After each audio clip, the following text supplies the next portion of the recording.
All righty. Next up, we've got Joan Obra. Joan, I think I saw you on there. Okay, Yep, I'm great. here. Awesome. So Joan is the grant writer and project manager for the Synergistic Hawaii Agriculture Council. As such, she helps secure federal funding to support export strategies for Hawaii's floriculture, coffee, macadamia nut, and papaya industries. It's pretty well rounded. Joan's experience as an agriculturalist also extends from farm to table. She's part of the family that owns and operates Rusty's Hawaiian, an award-winning coffee farm, mill, and roastery in the Ka'u district of Hawaii Island. Sometimes my nickname is Rusty, Joan, so you guys should invite me out. Um, so yeah, yeah, Fussy Rusty. Yeah, yeah. Okay, Joan, take it away. So you'll share your screen, right? Yeah. Yeah, I'll go ahead and share my screen. Okay. I think you all can see that, right? Great. Yeah. All right, perfect. And let me move you folks over here so I can see you. All right. So, as Russell said, I'm with SHAC. Eric is the president of SHAC.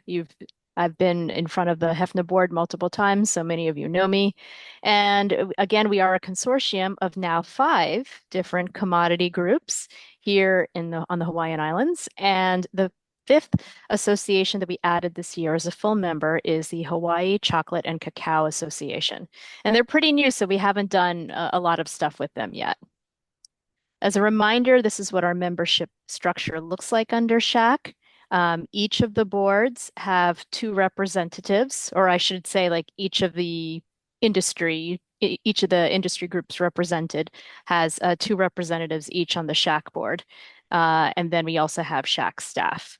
And that is comprised of Suzanne Schreiner, our administrator, and then Mike Miyahira is our accountant, and I am the grant writer and program manager, as Russell had mentioned earlier. And so the vision for SHAC here is really SHAC helps all of these industries with science and bringing their products to market. But we actually do a little bit more than this. I probably should update this little graphic a bit. Um, Basically, what we do is we support your short term and your medium term and your long term goals. And our programs promote international trade. We help secure funding for assisting in pest management. We support recovery from natural disasters. And we're also now involved in workforce development programs. So we're helping to create the next generation of Hawaii's agricultural workforce. And one of the things that is really important in terms of what SHAC does is regulatory and trade issues. So we regularly network with the agricultural trade offices in different embassies in our target markets. And of course, we're always utilizing our relationships with congressional staff to support Hawaii agriculture. So, for example, you may have noted that Senator Hirono and Representative Jill Takuda introduced the Tropical Plant Health Initiative Act. And this is meant to expand research and grants for combating pests and diseases affecting our major agricultural industries.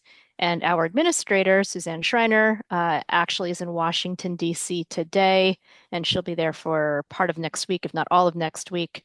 And part of her mission there is to support the TPHI with Agriculture Committee staff. I think that's with both the Senate and the House, if I recall correctly. All right. And then our specific programs. One of the ones that we're particularly happy about this year is the Technical Assistance for Specialty Crops. This is a task grant. And these are basically, it's basically funding for science-based solutions for industry's barriers to export. And the proposal that we had submitted that was accepted for this year is to develop a post-harvest treatment protocol of thrips, which, as you folks all know, infest orchids, protea, and anthurium. And you all know that no post-harvest treatment option is currently available. So this is a pretty significant barrier to trade.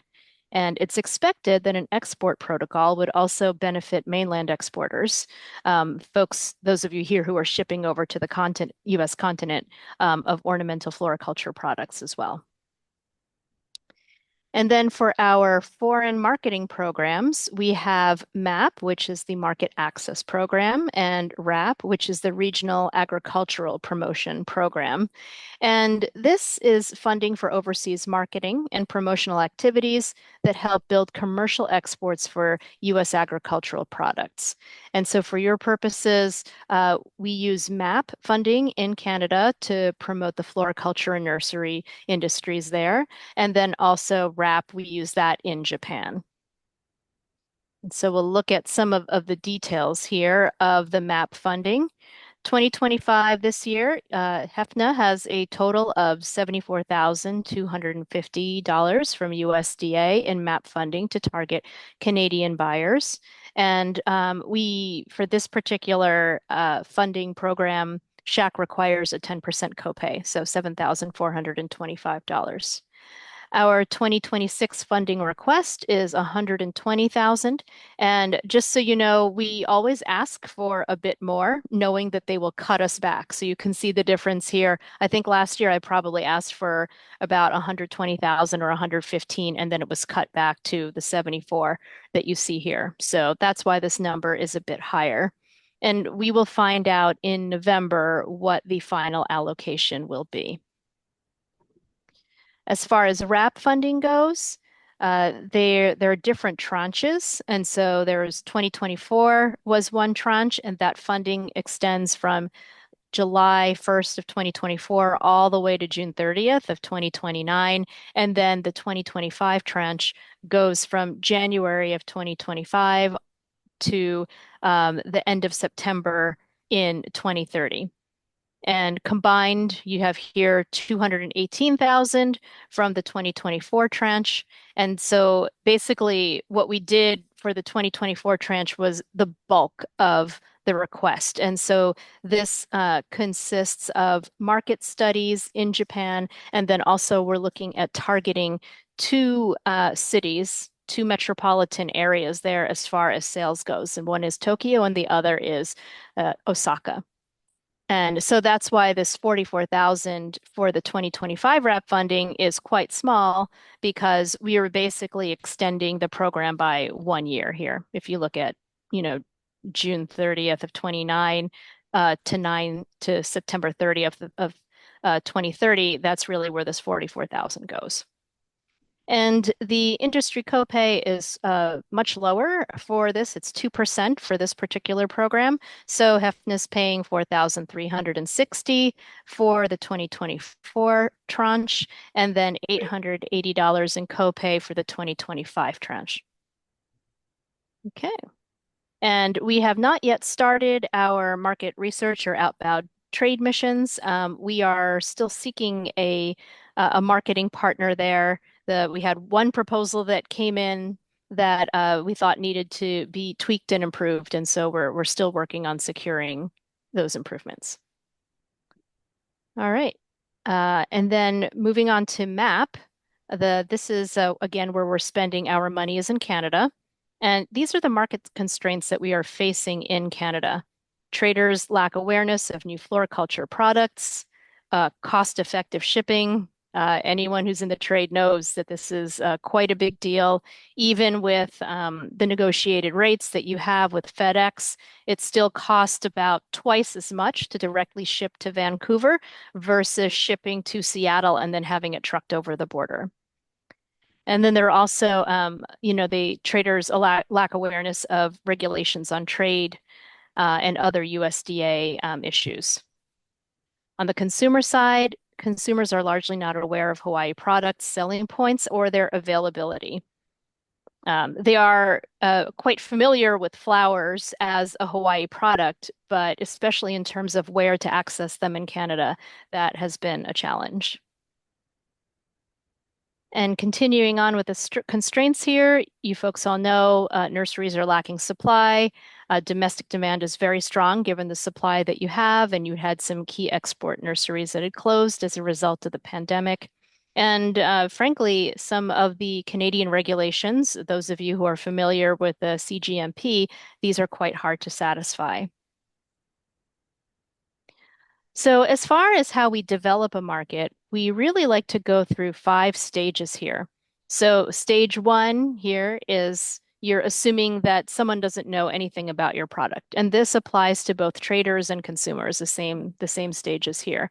So the stage one is to establish awareness, pretty much introduce your product to Canadians. And then stage two is out of everybody you've introduced your products to, there's going to be a smaller group that is going to be interested in your product and they will ask for samples, or they might want to do something like participate in your flower box challenge, that kind of thing. And then stage three is developing that conviction amongst them to try the products. And then stage four, potential customers are convinced to purchase. And stage five, customers make regular purchases. So these are the benchmarks that we use for developing markets in Canada for you. And we would use those same benchmarks in Japan. As far as your 2024 program goes, we skip one of these stages when we're actually measuring, when we're actually quantifying success, and we go with stage one, stage three, stage four, and stage five.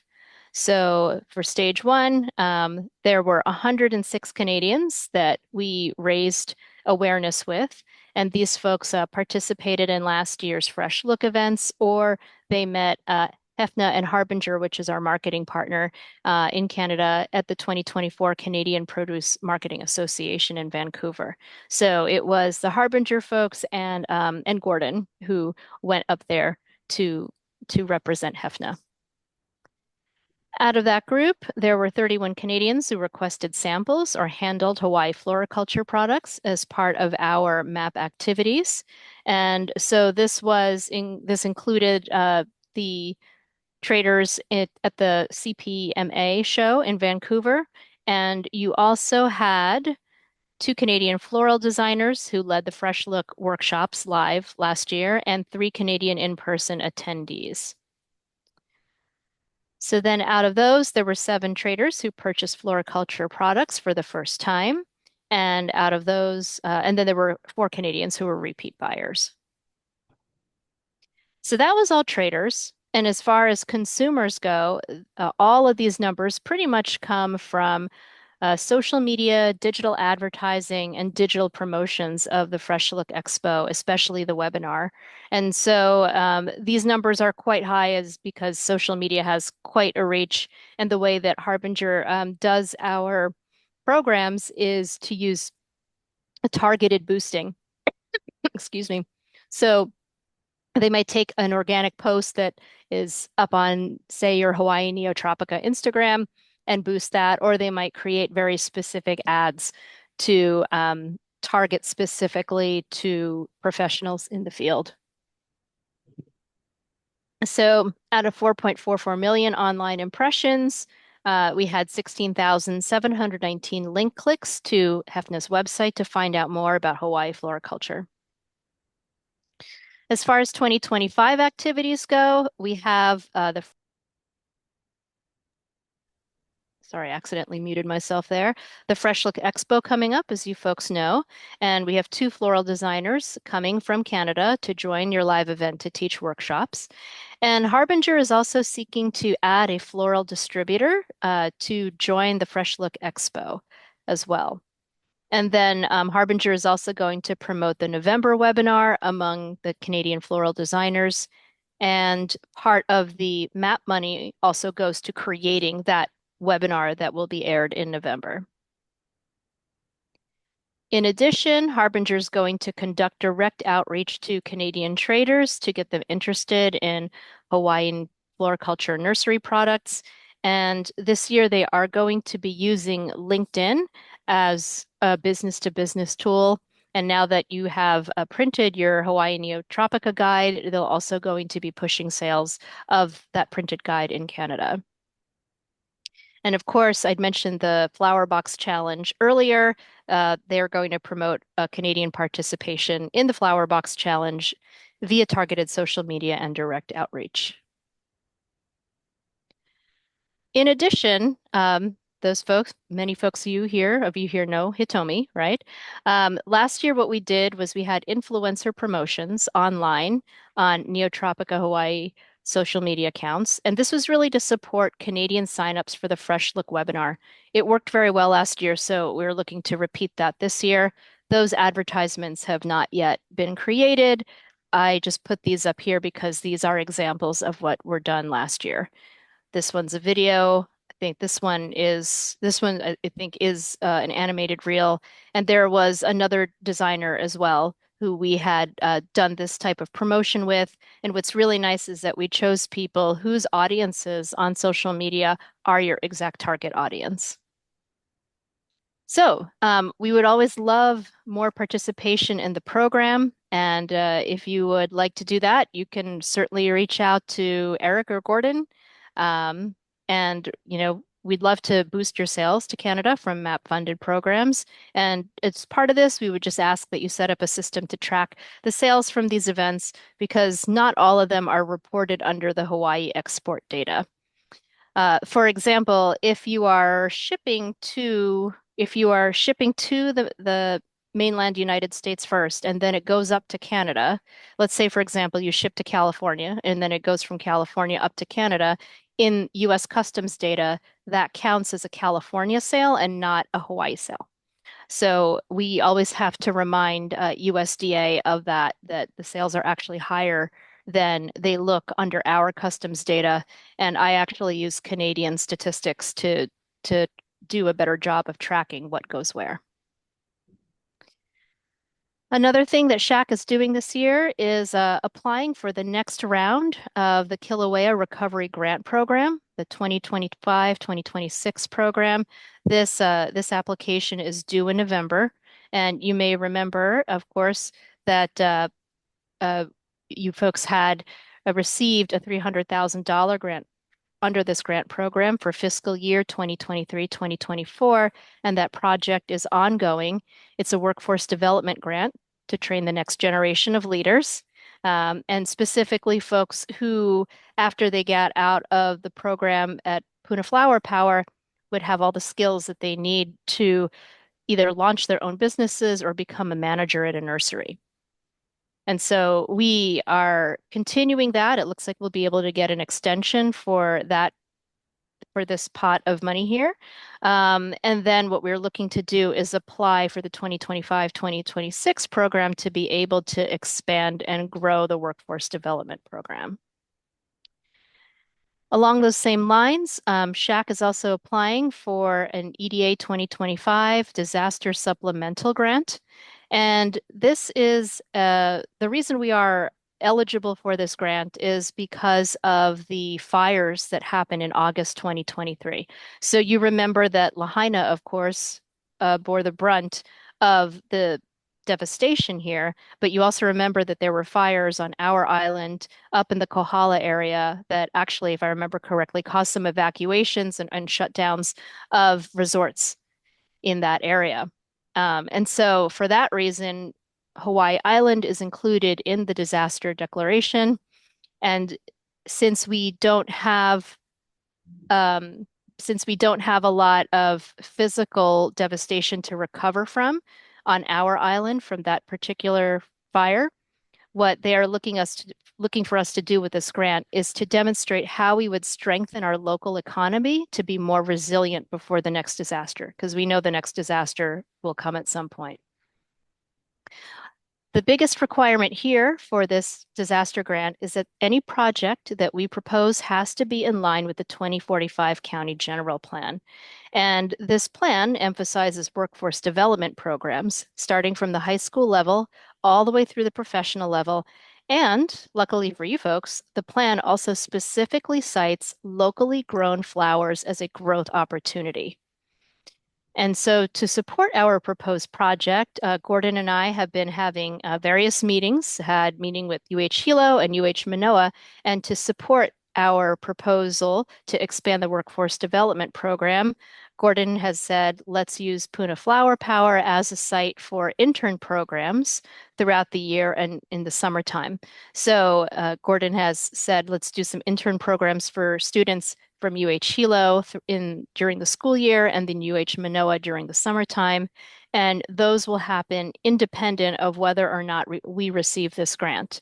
So many thanks to Puna Flower Power for stepping up and supporting this because I think that's really good for the industry, whether or not we do receive this particular grant. But it also makes the grant application that much stronger because one of the things that they want to see is wide support amongst different stakeholders for workforce development programs. In addition to that, as part of this grant application, you may remember in the past you have done outreach to Hawaii Island high school classes. They've done nursery tours and done other activities with you folks. We're going to include that in this grant proposal. So hopefully we would be able to get, if we get this grant, the Hawaii Island portion of this program would be funded, and that would free up Judy to seek out other funds to support expanding that outreach to high school classes to flying in students from other parts of the state or taking some of you folks to other islands to be able to introduce your industry to them. Also part of this grant application are creation of online training materials. So we're envisioning downloadable PDF materials through the SHAC website, YouTube videos, and Facebook live streams. And we're also including development of a business resiliency book specific to Hawaii. So topics addressed would be potential business interruptions. These would range from natural disasters to man-made challenges. And it would also contain discussions of key crop programs such as ag loans, insurance, and incentive programs.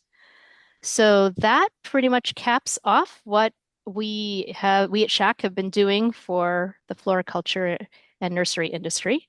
If you have any questions, please feel free to let me know. And if you wanted to reach out to discuss any of these, again, Gordon, Eric, Judy, myself, and also since Susanna's our administrator, we've put her email address here as well. But that concludes my presentation. I'll take any questions if you have them now. Thank you.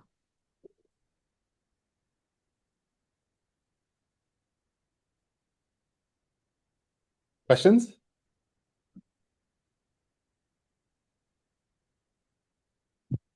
Um, I have a question, Joan. What's Mhm. the intern program gonna look like at Puna Flower Power for this upcoming year? Like how many students do you think? Um, I'm wondering if there's a way that I can incorporate some extension into that, like going to give talk. Ooh, yeah, Um, that would be great.